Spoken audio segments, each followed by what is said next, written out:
Debate bronco, decía, en el Congreso de los Diputados. Partido Popular, Vox, UPN y Foro Asturias se pronunciaban en contra de la ley de eutanasia, pero una amplia mayoría empuja hacia adelante esta norma legal en nuestro país. Por esta ley han luchado mucho nuestros invitados. A mi derecha, Camino Oslé, ella pertenece a la Sociedad de Geriatría y Gerontología y también a la asociación Morir Dignamente. ¿Qué tal, Camino? Buenas noches. Muy buenas noches. Muchísimas gracias por acompañarnos. A vosotros por darnos esta oportunidad. Un día importante, ¿verdad?, para las personas que creéis absolutamente en este tema. Muy importante y de alegría, ¿no? El que se sea capaz de empezar un trámite tan importante, que reconoce un derecho y por lo tanto muy contentos. Manu Eciolaza también es otra de las voces firmes de todo lo que tiene que ver con la ley de eutanasia y con la oportunidad o derecho, ¿no?, de morir dignamente. ¿Qué tal, Manu? Bienvenido, buenas noches. Hola, buenas noches, Gabón. ¿Cómo estás, Muy bien, Gabón? muy Buenas bien. noches. Bueno, hemos empezado hablando del debate bronco, porque es verdad que escuchábamos en el Congreso de los Diputados palabras muy fuertes, ¿no? Hemos hablado de sistema totalitario, así escuchábamos en la voz de varias representantes de Vox, ante el sufrimiento, eliminar al enfermo. Hemos escuchado palabras gruesas, como digo. ¿Qué respondéis a esto?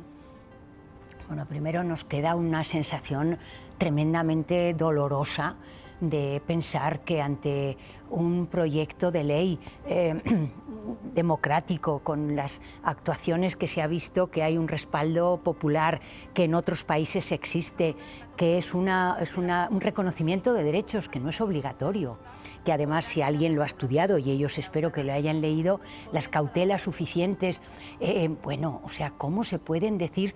Porque no es una postura de oposición que es muy legítima y que así se juega, sino son palabras que para el ciudadano tienen que resultar dañinas, pero eso de que es una máquina de matar, pero bueno, terrible, me parece doloroso y dañino para la democracia. ¿Es una ley de derechas o de izquierdas o no? No, yo creo que los derechos no son ni de izquierdas ni de derechas. Y volviendo a lo que decimos, me parece una maniobra de intoxicación muy cruel lo que se dijo de máquina de matar, etcétera, porque va en contra con la definición de lo que es eutanasia. Señores, eutanasia significa muerte digna o suicidio asistido, que una persona es la que la pide, la pide consciente y repetidamente. Eliminar es si yo te mato y tú no quieres, eso es eliminar.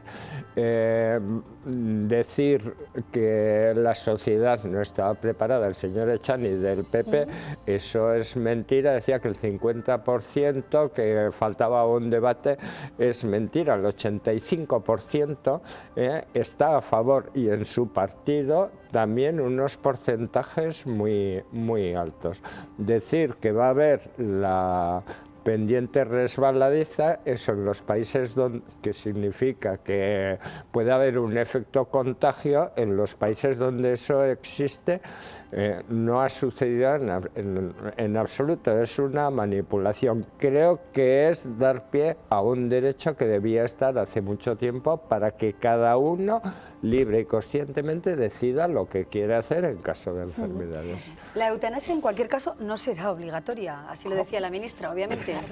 No, es que es obvio, para que se pueda dar, además de reunir unos requisitos personales, el primero es haberlo pedido. Y además, cuando te dicen de qué manera hay que pedirlo, reiteradamente en situación de consciencia absoluta y por lo tanto con una disposición de la persona, ¿no? O sea, es imposible, al revés. Una de las cosas que se acusa a esta ley es que quizá de lo que peca es de algún exceso de cautela, ¿no? Y que todos comprendemos que una propuesta como esta no puede quedarse solo en despenalizarlo en el Código Penal, que luego hay que regularlo. Pero hay muchas maneras de regular. Es decir, es una ley garantista y por supuesto que no puede ser que nadie que no lo quiera se le pueda aplicar ningún mecanismo que le lleve a esto. O sea, es una barbaridad, es decir, es mentira, no, eso no es verdad. Hoy comentábamos fuera del programa, ¿no?, una información que nos lleva a Holanda, que se habla de la posibilidad de recibir una pastilla a partir de los 70 años para ir acabando con la vida. Una noticia falsa. Sí, o fake news.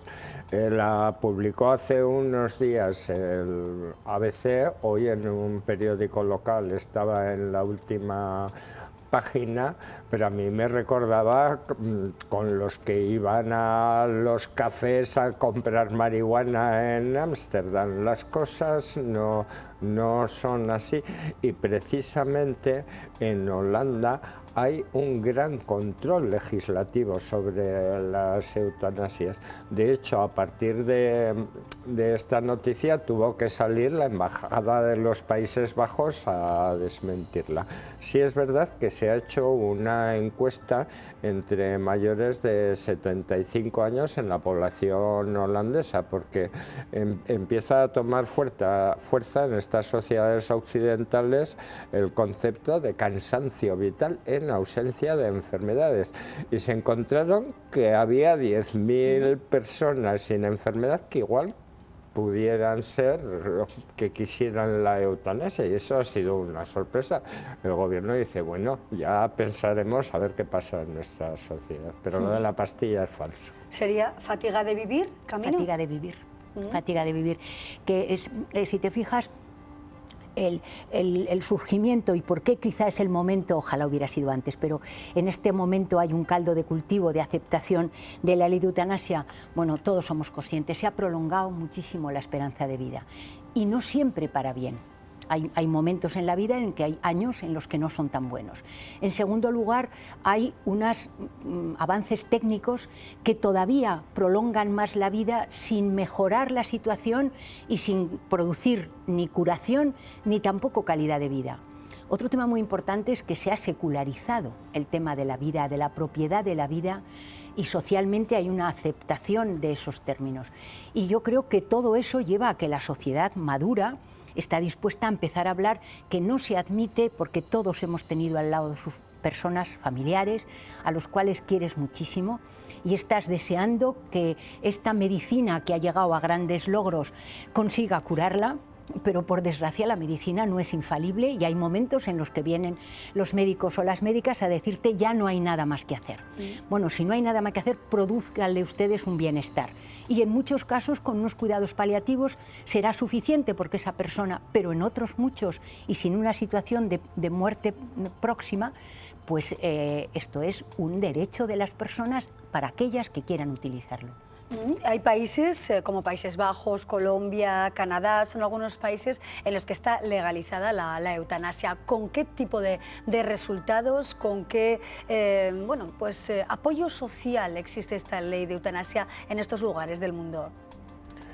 Pues yo creo que muchísimo. En el caso de Colombia no lo sé, pero en Estados Unidos hay 7 estados, sí. Ya sabéis que ahí todo se discute y todo pasa como en todas las democracias occidentales. El apoyo social siempre es muy alto, porque es que la eutanasia no es obligatorio, ni el aborto ni el matrimonio gay, es un simple derecho. Uno de los lemas principales de nuestra asociación, y creo que refleja también en cierto modo en la fundamentación de la ley, es la disponibilidad de la propia vida, pero es que la dispongo yo, no lo que me digan unos y otros, con lo cual ahí no puede haber ninguna confusión posible.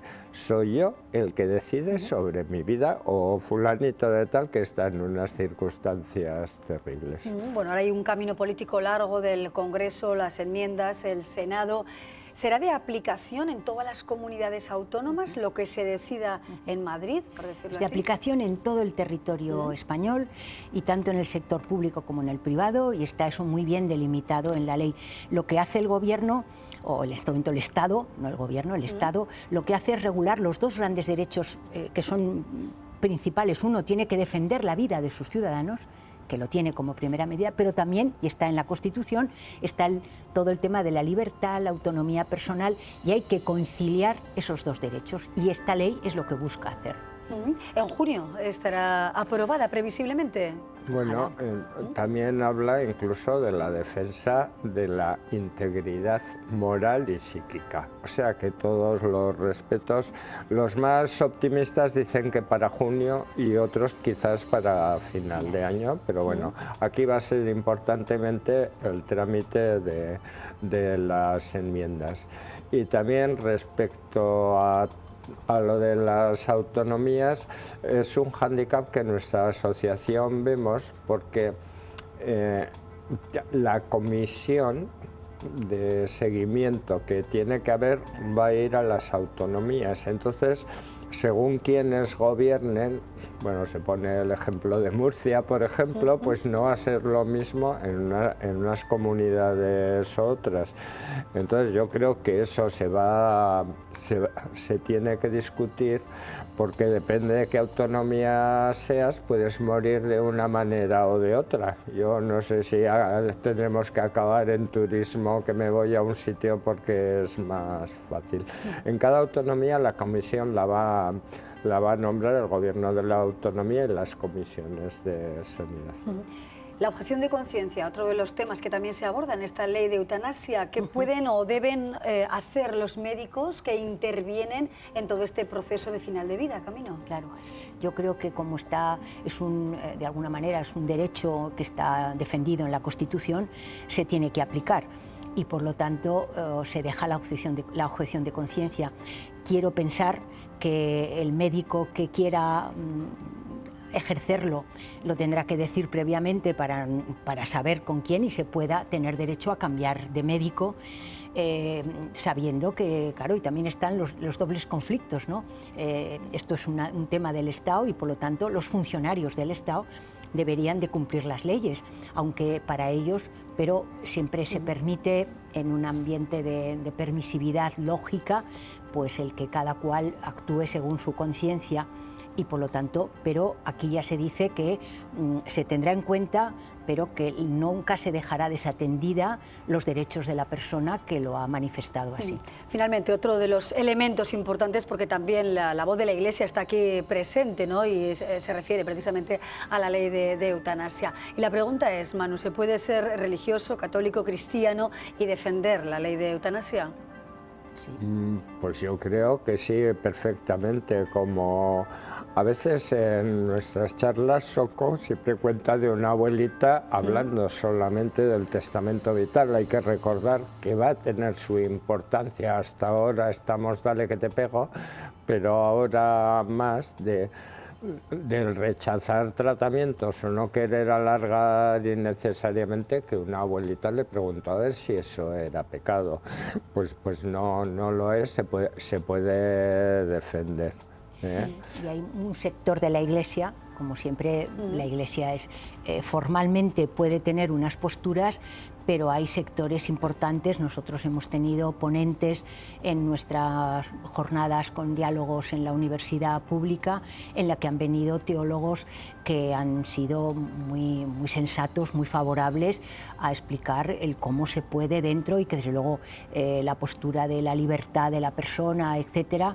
Hay escritos de teología importantes, por lo tanto es así. Lo que pasa es que lo que ha querido decir Manuel en una de sus frases, ¿no? La Iglesia defiende más una postura más fuerte de decir la vida no te pertenece y solo pertenece a Dios, y por lo tanto ninguno podemos, que es curioso porque luego se ha bendecido guerras y estas cosas, o sea, es decir, ¿dónde quedan las fronteras de todo eso? Pero yo creo que hay mucha gente cristiana. La prueba es que el propio, aunque ahí no está hablando de la eutanasia, la Conferencia Episcopal ya propuso un testamento vital que no deja de ser un guiño y un avance a que cada persona reflexione sobre cómo quiere que sea su propia muerte, y eso, pues bueno.